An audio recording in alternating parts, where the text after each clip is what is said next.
Rajkot Bhavnagar highway પર SMC વિના વિભાગે દરોડા પાડ્યા। દારૂબંધીની વાતોની વચ્ચે હલેંડા ગામથી 63 લાખનો દારૂ જપ્ત કરાયો છે। હલેંડાની હોટલ તુલસીના પાર્કિંગમાં પાર્ક કરવામાં આવેલી ટ્રકમાંથી આ દારૂનો જથ્થો ઝડપાયો।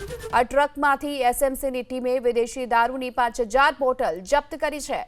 લિક્વિડ ડિટર્જન્ટની આડમાં દારૂની હેરાફેરી કરવામાં આવતી હતી।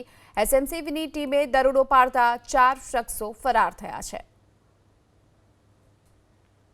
તો એસએમસીની ટીમે વિદેશી દારૂની 5000 થી પણ વધુની બોટલ જપ્ત કરી છે। લિક્વિડ ડિટર્જન્ટની આડમાં દારૂની હેરાફેરી થતી હતી અને કુલ 4 જેટલા લોકો હાલ ફરાર છે। આ ટ્રકમાંથી એસએમસીની ટીમે વિદેશી દારૂની 5000 બોટલ જપ્ત કરી છે। લિક્વિડ ડિટર્જન્ટની આડમાં દારૂની હેરાફેરી કરવામાં આવતી હતી। એસએમસીની ટીમે દરોડો પાડતા 4 શખ્સો ફરાર થયા છે। તો એસએમસીની ટીમે વિદેશી દારૂની 5000 થી પણ વધુની બોટલ જપ્ત કરી છે। લિક્વિડ ડિટર્જન્ટની આડમાં દારૂની હેરાફેરી થતી હતી અને કુલ 4 જેટલા લોકો હાલ ફરાર છે।